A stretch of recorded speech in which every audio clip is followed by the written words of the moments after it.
मेरे प्यारे बच्चों, welcome back to your fun learning class Shagun explains. हमारी जो आज की क्लास है, आज हम कुछ ऐसा डिस्कस करने वाले हैं जो हम अपनी डेली लाइफ में अपने आसपास होता हुआ ज़रूर देखते हैं, लेकिन हम उसके बारे में डिस्कशन नहीं करते हैं। हम जानते हैं कि हमारे आसपास ये चेंजेस हो रहे हैं, लेकिन वो कैसे होते हैं हम आज वो ही डिस्कस करने वाले हैं। तो चलिए आज का इंटरेस्टिंग टॉपिक स्टार्ट करते हैं, जिसका नाम है इवेपोरेशन एंड कंडेंसेशन।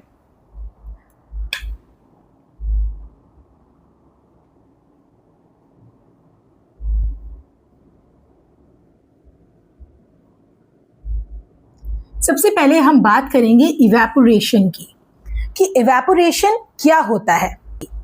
इवेपोरेशन एक वो प्रोसेस है जिसमें जब भी किसी लिक्विड को थोड़ी सी भी हीट मिलती है, थोड़ी सी भी गर्मी मिलती है, तो जो उसके पार्टिकल्स होते हैं, लिक्विड के जो पार्टिकल्स होते हैं वो बहुत ज़्यादा स्पीड अप हो जाते हैं, उनकी स्पीड मूविंग की बढ़ जाती है। जिससे क्या होता है, जिससे ये होता है कि उसके जितने भी पार्टिकल्स हैं लिक्विड के, वो वेपर्स की फॉर्म में बदलकर हमारे एनवायरनमेंट में हवा में उड़ जाते हैं, वो गैस बनके उड़ जाते हैं। इसी प्रोसेस को बोला जाता है इवेपोरेशन। जैसे आपने अपने आसपास ज़रूर देखा होगा कि जब भी आपकी मम्मा बाहर कपड़े सुखाती है धूप में, तो थोड़ी देर बाद क्या होता है, थोड़ी देर बाद ये होता है कि कपड़े एकदम ड्राई हो जाते हैं, सूख जाते हैं। कैसे? क्योंकि जो गीले कपड़े थे उनके अंदर जो वाटर था वो सनलाइट मिलने की वजह से, हीट मिलने की वजह से इवेपोरेट हो गया हमारी सराउंडिंग्स में, हमारे आसपास जो एयर है उसके अंदर वो मिक्स हो गया है वेपर्स की फॉर्म में, हवा बनके। ठीक है, इसी प्रोसेस को बोला जाता है इवेपोरेशन।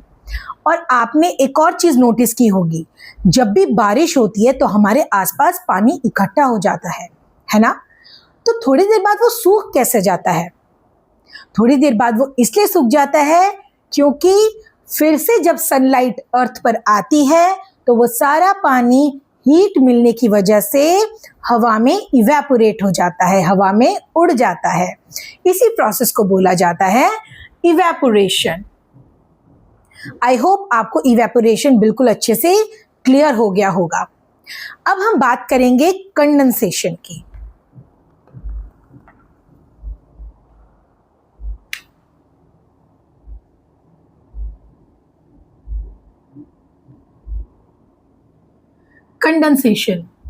कंडेंसेशन एक वो प्रोसेस है जो क्या है, इवेपोरेशन का बिल्कुल ऑपोजिट। कंडेंसेशन में क्या होता है, जो वाटर ड्रॉपलेट्स हमारे इन्वायरमेंट में ऑलरेडी हैं, ठीक है, जो भी गैस बनके वेपर्स की फॉर्म में हमारे आसपास वाटर ड्रॉपलेट्स हैं, जब भी वो किसी ठंडी चीज़ से टकराते हैं तो वो क्या करते हैं, वापस वो जो गैस होती है वापस लिक्विड में बदल जाती है, वापस से वाटर ड्रॉपलेट्स में बदल जाती है। जैसे कि आपने ज़रूर नोटिस किया होगा, अगर आप फ्रिज में से ठंडे पानी की बोतल थोड़ी देर बाहर निकाल के रखते हैं तो क्या होता है, वो बाहर से पूरी गीली हो जाती है। क्यों गीली हो जाती है? क्योंकि जो आसपास के एनवायरनमेंट में जितने भी वेपर्स थे वो वापस ठंडे होकर पानी में बदल गए। और आपने एक और एग्जाम्पल नोटिस किया होगा, जब भी हम नहाते हैं तो हमारे बाथरूम में शीशे पर एक फॉग आ जाती है, एक धुंध आ जाती है, एक पानी जैसा आ जाता है। क्यों? क्योंकि वहां पर भी कंडेंसेशन का प्रोसेस हो गया। जो भी हमारे आसपास एनवायरनमेंट में जितने भी वेपर्स हैं, जितनी भी हवा के फॉर्म में जितने भी वाटर ड्रॉपलेट्स इवेपोरेट हुए थे, वो क्या हो जाएंगे, उनको ठंडक मिलने से वो वापस पानी बन जाएंगे। इसी प्रोसेस को बोला जाता है कंडेंसेशन। कंडेंसेशन एंड इवेपोरेशन हमारे इकोसिस्टम का बहुत इंपॉर्टेंट पार्ट होता है। इसी के ऊपर ही हमारा पूरा इकोसिस्टम टिका हुआ है कि हमारी अर्थ किस तरीके से एक साइकिल के रूप में काम करती है। ठीक है, तो यही होता है इवेपोरेशन और कंडेंसेशन। चलिए मैं आपको एक ऐसा एग्जाम्पल समझाती हूं जिसमें इवेपोरेशन और कंडेंसेशन एक साथ होता है। आप कभी भी चूल्हे के ऊपर, गैस के ऊपर पानी गर्म करने के लिए रखिए। जब आप वो पानी गर्म करेंगे तो उसके ऊपर एक प्लेट ढक दीजिए। थोड़ी देर बाद जब आप वो प्लेट हटाएंगे तो आप क्या नोटिस करेंगे कि प्लेट के नीचे क्या हो गया है, पानी आ गया है, वाटर के ड्रॉपलेट्स आ गई हैं। वो कैसे आई हैं? क्योंकि सबसे पहले आपने यहां से फायर दी और इसके अंदर पानी था, वो क्या हुआ, वो बॉईल होना शुरू हो गया। ठीक है, यानी कि वाटर को हीट मिलने से वो क्या हो गया, पानी वो बॉईल होना शुरू हो गया और जो पानी था वो वेपर्स की फॉर्म में ऊपर जाने लगा, भाप बनके ऊपर जाने लगा पानी। अगर हम कवर नहीं भी करते, थोड़ी देर बाद हम देखते पानी खत्म हो गया। क्यों? क्योंकि सारा पानी इवेपोरेट हो गया, सारा पानी उड़ गया हवा में। ये होता है प्रोसेस इवेपोरेशन का। अभी यहां पर चल रहा है इवेपोरेशन। उसके बाद अगर हम इस कंटेनर को एक लिड से ढक दें, एक प्लेट से ढक दें, तो हम क्या देखेंगे, जब हम वो ये लिड हटाएंगे और नीचे फायर के साथ पानी बॉईल हो रहा है, तो यहां तक हो गया हमारा इवेपोरेशन। पानी भाप बनकर उड़ रहा है ऊपर एनवायरमेंट में जाने के लिए, लेकिन उसको प्लेट ने रोक लिया। ठीक है, उसको कवर किया था हमने एक लिड से, उसने वो रोक लिया। तो जो लिड का जो टेम्परेचर है वो नीचे वाले टेम्परेचर से बहुत कम है, यानी कि जो लिड है वो नीचे जो पानी है अगर हम उससे कंपेयर करें तो वो ठंडी है। तो वाटर वेपर्स जैसे ही ऊपर जाएंगे इस लिड से टकराएंगे जो ठंडी है, तो क्या होगा, ये वापस ड्रॉपलेट्स बन जाएंगी।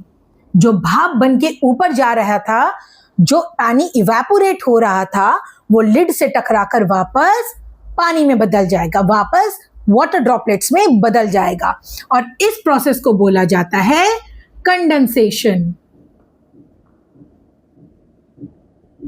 तो यही दो प्रोसेस है, कंडेंसेशन और इवेपोरेशन, जो आपस में एक दूसरे के ऑपोजिट है। इवेपोरेशन का मतलब होता है किसी भी लिक्विड को हीट मिलने की वजह से जब वो लिक्विड भाप बनकर वेपर्स की फॉर्म में गैस बनकर ऊपर उड़ जाता है, ऊपर जाने लगता है एनवायरनमेंट में मिक्स होने के लिए, उसको बोला जाता है इवेपोरेशन। और कंडेंसेशन होता है इसका ऑपोजिट, जो ऑलरेडी हमारे एनवायरनमेंट में हमारे आसपास जितने भी वाटर ड्रॉपलेट्स जो इवेपोरेट हुए थे, जब वो किसी ठंडी चीज से टकराते हैं तो उनका टेम्परेचर कम हो जाता है, वो कूल डाउन हो जाते हैं और फिर क्या होता है, फिर वो वापस वाटर ड्रॉपलेट्स में चेंज हो जाते हैं। तो इन्हीं दो प्रोसेस को बोला जाता है इवेपोरेशन एंड कंडेंसेशन। ये दोनों टॉपिक आपको क्लियर होने बहुत जरूरी है, क्योंकि इसके बाद हम अपने आगे आने वाली क्लास में वाटर साइकिल जरूर डिस्कस करेंगे, जिसमें इवेपोरेशन और कंडेंसेशन का बहुत मेजर रोल है। तो आज के लिए बस इतना ही। आई होप आपको आज की मेरी क्लास बहुत अच्छे से समझ आई होगी और आपको कंडेंसेशन एंड इवेपोरेशन बहुत अच्छे से क्लियर भी हो गया होगा। तो बस आज के लिए इतना ही। अगर आपको मेरी वीडियोस अच्छे लगते हैं तो प्लीज उसको लाइक करें, अपने फ्रेंड्स के साथ शेयर जरूर करें। तो मिलते हैं नेक्स्ट वीडियो में एक और इंटरेस्टिंग टॉपिक के साथ। तब तक के लिए bye bye, take care, keep learning and thank you for watching.